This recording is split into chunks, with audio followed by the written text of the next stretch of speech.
এদেশে নতুন এক সূর্যোদয় হবে, স্পষ্ট ঘোষণা করতে চাই। আর যদি একটা গুলি চলে, হেফাজতে ইসলাম বাংলাদেশ ঘরে বসে থাকতে পারবে না। আমার সন্তানের লাশ নিয়ে আমরা কবরস্থানের দিকে যাব না।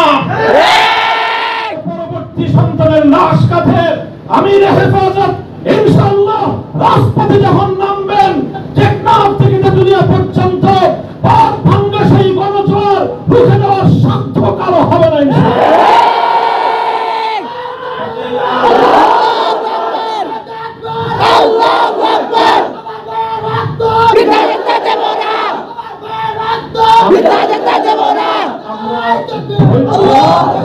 অতিক্রম করেছি। পরিস্থিতি এভাবেই যদি চলতে থাকে, আর যদি আমাদের দেশের জনগণের নিরাপত্তার দায়িত্বে নিয়োজিত আইন শৃঙ্খলা রক্ষাকারী বাহিনী বুলেট যদি আর বন্দুকের নল থেকে আরেকটি বুলেট ছুড়ে, তাহলে বাংলাদেশের পরবর্তী কোন অভ্যুত্থান অবশ্যম্ভাবী হবে। সে অভ্যুত্থান রুখে দিতে কেউ পারবে না। আমরা আল্লাহ পাক দুনিয়াতে হযরত মুহাম্মদুর রাসূলুল্লাহ সাল্লাল্লাহু আলাইহি ওয়াসাল্লাম এসেছেন, সমস্ত নবীগণকে আল্লাহ পাঠিয়েছেন মৌলিক একটা উদ্দেশ্যে, পৃথিবী বৈষম্যহীন এক সমাজ গড়তে। কাজেই আজকে বৈষম্যের বিরুদ্ধে যে ছাত্ররা মাঠে নেমে এসেছে, যে ছাত্র জনতা, আমি মনে করি এটা আল্লাহ পাক রব্বুল আলামিনের সেই ঐতিহাসিক নির্দেশনা বাস্তবায়নেরই একটি পদক্ষেপ।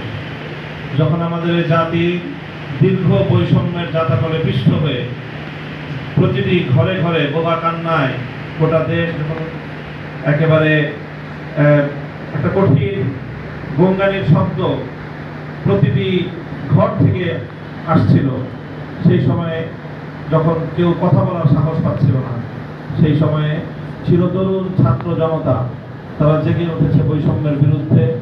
তাদের এই জাগরণ আজকে গোটা বাংলাদেশের প্রতিটি মানুষের হৃদয়কে আন্দোলিত করেছে।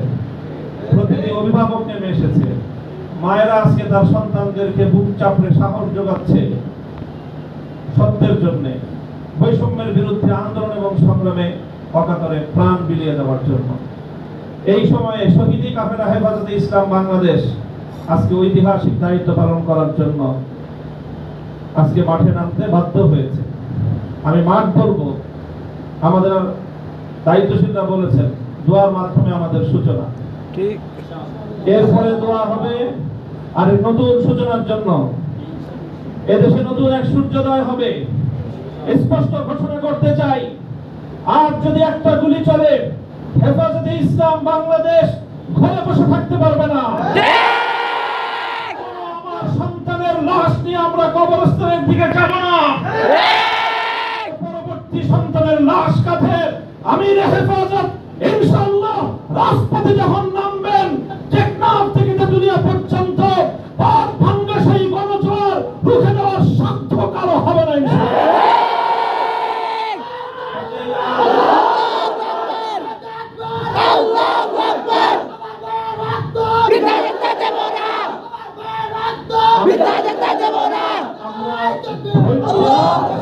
অতিক্রম করেছি। পরিস্থিতি এভাবেই যদি চলতে থাকে, আর যদি আমাদের দেশের জনগণের নিরাপত্তার দায়িত্বে নিয়োজিত আইন শৃঙ্খলা রক্ষাকারী বাহিনী বুলেট যদি আর বন্দুকের নল থেকে আরেকটি বুলেট ছুড়ে, তাহলে বাংলাদেশের পরবর্তী কোন অভ্যুত্থান অবশ্যম্ভাবী হবে। সে অভ্যুত্থান রুখে দিতে কেউ পারবে না।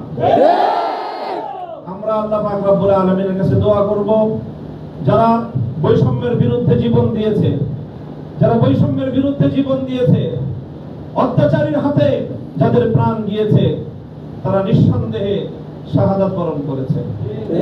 কাজেই সেই শহীদদের আত্মার মাগফিরাত শুধু নয়, বরং শহীদদের শাহাদাতের কবুল হওয়ার জন্য আমরা দোয়া করব আল্লাহর কাছে। এবং সেই শহীদদের উসিলায় আল্লাহ যেন আমাদের আগামী প্রজন্মকে এভাবেই সকল বৈষম্য, জুলুম, অবিচার, অন্যায়ের বিরুদ্ধে রুখে দাঁড়াবার এক অদম্য সাহস যেন আল্লাহ পরবর্তী প্রজন্মের বুকে বুকে দান করেন, সেই দোয়া ইনশাআল্লাহ আমরা করব। ওয়া আখিরু দাওয়ানা আলহামদুলিল্লাহি রাব্বিল আলামিন।